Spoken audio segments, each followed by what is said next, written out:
Sarah Palin's everywhere. She's the front page of today's New York Times in a piece about her road to resigning. And she's the cover of Time magazine, dubbed the Renegade. And today, in a newly released Federal Election Commission report, we learned that she definitely knows how to raise money. She may have resigned as Alaska governor because of it, but is she unstoppable? Pat Buchanan's an MSNBC political analyst, and Eugene Robinson is an MSNBC political analyst, and of course a Pulitzer Prize-winning columnist for the Washington Post. She's apparently raised $750,000 million already on behalf of her PAC. She's obviously ready to sign up with some speaking bureau. She's going to be out there, Gene.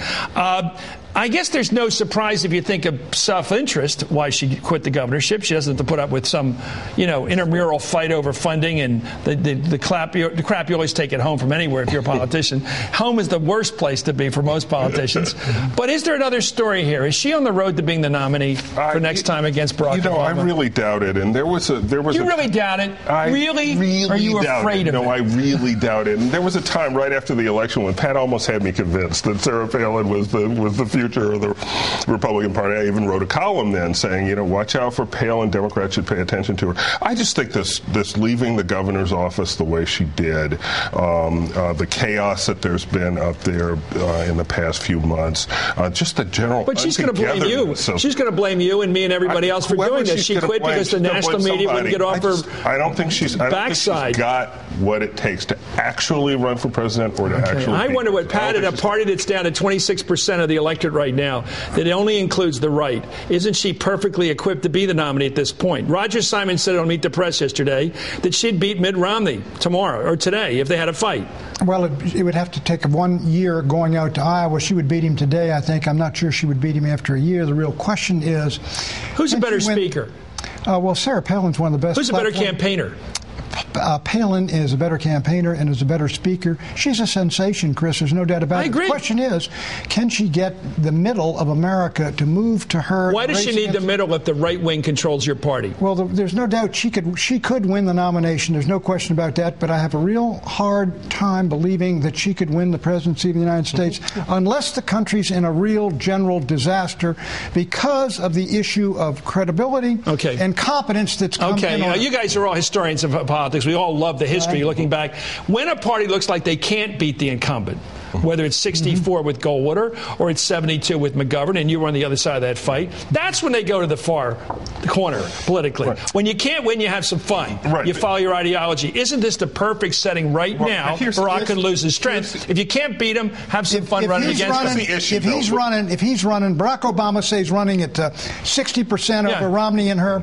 I think the thing to do would be to nominate her. But the question is, I'm not sure she's going to run, Chris. That was a devastating piece in the New York Times in this sense. It shows what a tremendous pressure this woman's been under. Family's under attack. She's got these bills. She's got 5 kids. She's got a granddaughter there. She's got ethics charges. Runs Alaska and trying to come down to the 48 the New York Times reported today in a front page story we mentioned, right on the front. I'll just paraphrase it. Main point, the Republican Governors Association sent their top guy out there to advise her, keep a neat schedule, get organized, be a regular politician. Find a way to answer your phone call. And she said, obviously, I don't want to do that. Well, that's not my plan. I want to be a renegade.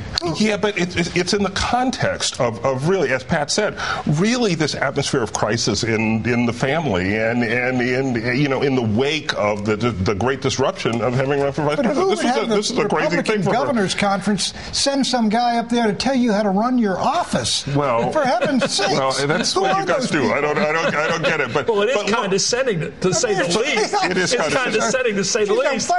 Sharpen your pencils and keep neat notes. I would say, here's your copybook. Here's by the way, here's the father of Palin's grandson. I love when we have to say these things. Levi Johnston on the Today Show. I have a problem quoting this guy, but he is family member. You never know how much intrigue there is with these guys. But here he is on the Today Show this morning, going after his almost current mother-in-law, which is usually not surprising in American life either, a fight like this. But here he is. Here he is. Almost was going to be.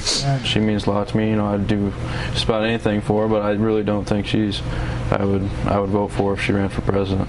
Or do you believe she's equipped to be president? Yes and no.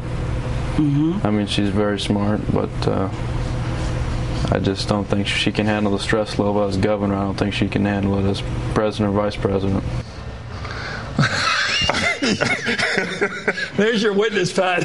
Well, Cato Kalin. We couldn't find Cato Kalin this week, so give you this What I guy. said this morning is Todd Palin ought to take that kid down to the creek and hold his head underwater until the thrashing stops.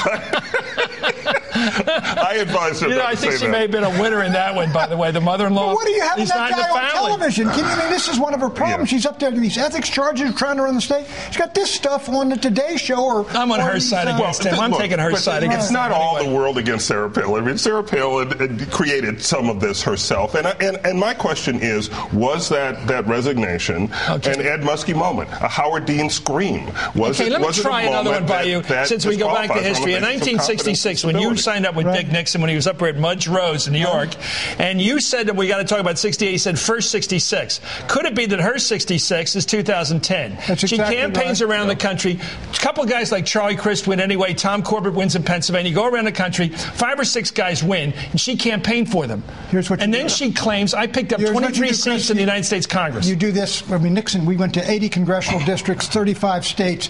What she does is campaign all over the country for these guys, read and study as she's doing this. Pick winners. Do some big speeches where she makes a few bucks to pay off these debts, and then take a look and see if she wants to go for that year in Iowa and New Hampshire, and whether she is up to doing that with the family difficulties. But in the meantime, she scores victories, because if she identifies with winners, including some moderates, Republicans want to win, Chris. You got to give her credit. This is her plan. If that's Will her it work? plan, she can rack up a bunch She of hangs out with Meg Whitman. She might win. She hangs out with Tom Corbett. He'll probably win. Yeah. She goes around the country, picks 4 or 5 winners, and she's part of the team. Okay, election night, where do we go? We go to Sarah Palin election night this next year. But what do you say if you're Meg Whitman, though? If you're Meg Whitman and you want to be governor of California, do you say, okay, Sarah Palin, come on, I would send her to the inland counties. What do you do? Anyway, thank you, Pat Buchanan. We'll be